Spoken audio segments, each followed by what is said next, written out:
Jamiat Jamiat Jamiat Jamiat. Programme में दोबारा खुश आमदीद। हमारे साथ तशरीफ रखती है माइजा हमीद साहबा, पाकिस्तान मुस्लिम लीग नून के साथ इनका ताल्लुक है। हाफिज हमदुल्ला साहब हमारे साथ तशरीफ रखते हैं, GOIF के साथ इनका ताल्लुक है। और लाहौर में हमारे साथ तशरीफ रखते हैं फरक हबीब साहब, पाकिस्तान तहरीक इंसाफ के साथ इनका ताल्लुक है। आप सर ये फरमाइएगा, सर ये बहुत ज्यादा उम्मीदें आपने वाबस्ता कर ली हैं इलेक्शन कमीशन से, और आपका ख्याल ये है कि 5 तारीख से पहले पहले इलेक्शन कमीशन साहब ये फैसला करके चले जाएंगे, लेकिन ये हो नहीं सकेगा सर ये 5 तारीख से पहले पहले। बिस्मिल्लाहिर्रहमानिर्रहीम। देखिए चौधरी साहब, बुनियादी तौर पर अगर आप पस मंज़र देखिए इस तमाम सूरत हाल का, ये जो फॉरेन फंडिंग केस है ये कब से चल रहा है?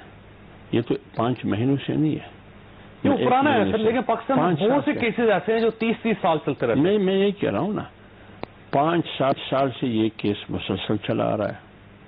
और जो पिटिशनर है अकबर एस बाबर, वो खुद कह रहे हैं कि केस बिल्कुल ओपन है, केस में क्या दुरुस्त है क्या दुरुस्त नहीं है, PTI ने कहाँ कहाँ से पैसे लिए हैं और कहाँ कहाँ उन्होंने इस्तेमाल किए हैं, कहाँ गैर कानूनी काम उन्होंने किया है, कहाँ कानूनी की है, ये तमाम चीजें वो कहते हैं कि बिल्कुल वाज़ेह, और 5 साल में वो वाज़ेह कर चुके हैं।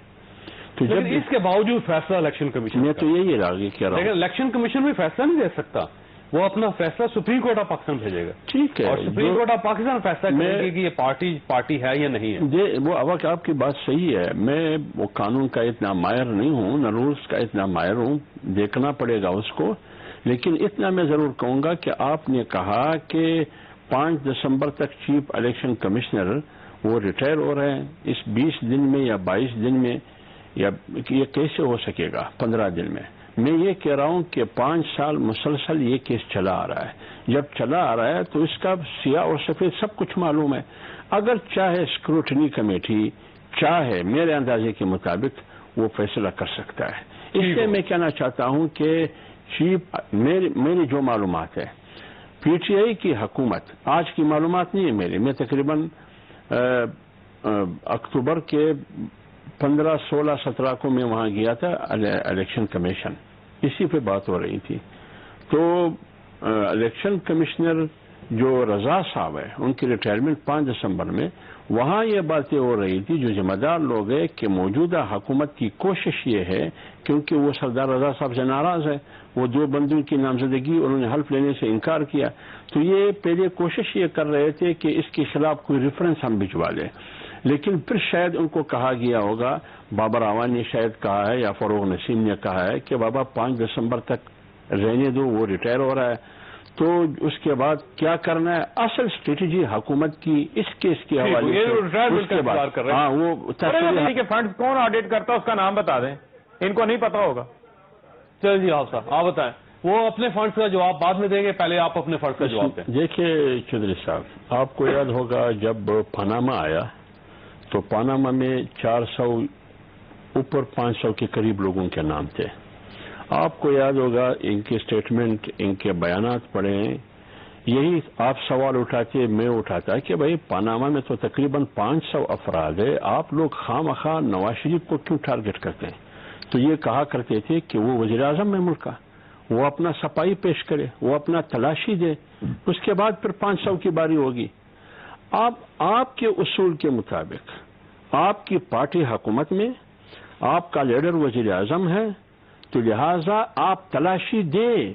तो 5 साल से आप राय फिरार क्यों इख्तियार करते हैं? क्या जुर्म किया? देखिए वो पार्टी है, बाहर से फंड्स आते हैं, उन्होंने ऑडिटेड रिपोर्ट पेश कर दी इलेक्शन कमीशन। देखिए चौधरी साहब, बात ये है, अगर वाकई ये मदीने की रियासत कायम करना चाहते हैं, इनकी बात सही है कि 15 महीने में मदीने की रियासत तो कायम नहीं हो सकता, इतना जल्दी कहाँ हो सकता है?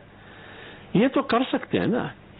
जब हजरत अली करमल्लाहु वजहू एक जज के सामने एक गैर मुस्लिम के मुकाबले में, हालांकि पस मंजर में ये है कि हजरत अली करमल्लाहु वजहू हक बजानिब है, वो गैर मुस्लिम हक बजानिब नहीं है, फैसला भी गैर मुस्लिम के हक में होता है, फिर बाद में वो मुसलमान हो जाता है उनकी इंसाफ को देकर कि एक वक्त का खलीफा मेरे मुकाबले में पेश होकर फैसला उनके खिलाफ आता है। آپ مدینے کی ریاست کے نام لے کر خلیفہ بننے کی کوشش کرتے ہیں تو خلیفہ بننے کا تقاضا یہ ہے، یہ تو آسان کام ہے یار، یہ تو بہت آسان کام ہے کہ آپ خود جا کے اوپن کیس کر لیں۔ یہ ہے 23 خفیہ اکاؤنٹ جو ہمارے پاس موجود ہے۔ میں حضرت علی کرم اللہ وجہہ کی ریاست کا دعوے دار ہوں، میں اس ریاست کا ایک نمونہ خود بن کے پیش ہو رہا ہوں۔ کیوں نہیں ہو رہا ہے؟ وہ فرح حبیب صاحب کی اپنی پٹیشن ہے نا الیکشن کمیشن میں، انہوں نے پاکستان مسلم لیگ نون سے پوچھا، پاکستان پیپلز پارٹی سے پوچھا کہ آپ بھی اپنی رپورٹس پیش کریں، ان کی سکروٹی بھی ہونی چاہیے۔ 3 سال سے تو کیس چودھری صاحب بات سی آپ کی، دیکھیں اب ان کے خلاف پٹیشنر کون ہے وہ مجھے پتہ نہیں ہے۔ فرح حبیب صاحب، فاروق حبیب صاحب ہیں۔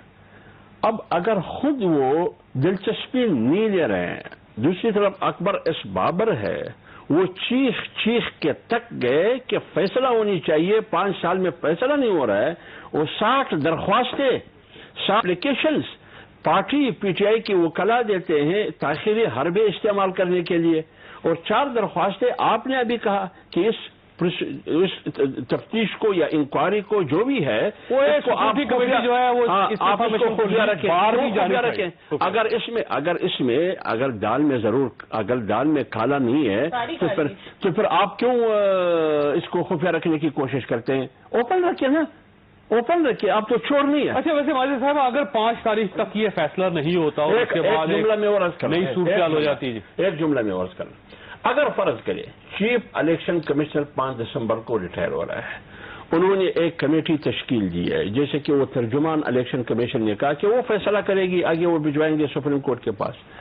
اگر قانون میں کوئی ایسا پروسیجر ہے، کوئی ایسا رولز ہے، کم سے کم چیف الیکشن کمشنر یہ کر سکتا ہے کہ اس اسکروٹنی کمیٹی کو یہ حیثیت اور یہ اختیار دے دے کہ یہ اسکروٹنی کمیٹی جو بھی فیصلہ کرے وہ فیصلہ الیکشن کمیشن کا ہوگا، وہ الیکشن کمیشنر کا ہوگا۔ کمیٹی جو بھی فیصلہ کرے گی اس کے پاس ظاہر ہے وہ چیف الیکشن کمشنر کے پاس جائے گا، چیف الیکشن کمشنر ہی ان کو آگے بھجوا سکتے ہیں سپریم کورٹ آف پاکستان میں یا حکومت پاکستان کے پاس، اور اگر وہ نہیں ہوں گے تو پھر کیئر ٹیکر ایک ضرور ہوگا۔ تو میں یہی کہتا ہوں وہ جو ایک ممبر ہے وہ ایک سینئر 3 ممبر جو پنجاب کے ساتھ ان کا تعلق ہے وہ بن جائے۔ میں آپ کو آج کہہ رہا ہوں، 2 مہینے پہلے 1.5 مہینے پہلے مجھے کہا گیا ہے کہ حکومت کوشش یہ کر رہا ہے کہ سردار رضا صاحب ریٹائر ہو جائے، پھر یہ کیس دفن ہو جائے یا فارم فنڈنگ کیس کے، کیونکہ وہ کوشش کرتے ہیں کہ اپنے مرضی کا کیس ٹیکر وہ لے کے آئے جس کو ٹیمپریری اور عارضی طور پر ان کو قائم مقام آئے گی، ظاہر ہے پھر ان کی ذمہ داری ہوگی۔ لیکن میں یہ کہتا ہوں جو بھی آتا ہے ایک تو پہلے یہ کہ ان کو ایکسٹینشن دیا جائے، اگر نہیں جو بھی آتا ہے وہ ایمانداری نہیں ہو سکتی تو پھر ایمانداری کے ساتھ وہ بھی اپنا ذمہ داری پوری کرتے ہوئے اس کیس کا فیصلہ کرے، اور اگر نہیں ہوتا تو پھر دیکھیے تو پھر تو یہ تو میرے خیال میں رولز اور قاعدہ اور آئین کی خلاف ورزی ہوگی۔ خلاف ورزی 5 سال سے ہو رہی ہے صاحب، اور 5 سال خاموش ہے، اب جا کے آپ کو اندازہ ہوا کہ آپ یہ کہتے ہیں اسپیڈ بڑھائیں، اب اتنی جلدی کیا ہوگی؟ جب یہ جاتے تھے دشمن کے خلاف کہ تلاشی دو، اور آج اگر متحدہ اپوزیشن جاتی ہے کہ بابا پوری پارٹی چھپا رہے کچھ چیزیں ہیں، رسیدیں بھی چھپا رہی ہے، اکاؤنٹ بھی چھپا رہی ہے۔ مجھے بریک لینے سوال آپ کے پاس آپ کی محرر رسپانس جی حافظ بھی فرمائیے سر، رزلٹ کیا نکلے گا سر اس کا؟ آپ کتنی امید ہے آپ کو؟ دیکھیے چودھری صاحب بات یہ ہے جو عمران خان صاحب نے 2 دن پہلے طاقتور اور کمزور کی بات کی نا، طاقتور اور کمزور کی پہلی بات تو یہ ہے کہ ان کا اصول یہ ہے، جب پاناما کیس چل رہا تھا تو انہوں نے کہا کہ بعثت وزیر اعظم نواز شریف اثر انداز ہو رہا ہے عدالت پر، کورٹ پر، لہذا پہلے وہ مستعفی ہو جائے پھر عدالت کو پیش ہو جائے، اس لیے میں کہتا ہوں کہ پہلے یہ مستعفی ہو جائے، اس کے بعد پھر اپنے آپ کو الیکشن کمیشن کے سامنے ان کے روبرو پیش ہونا چاہیے۔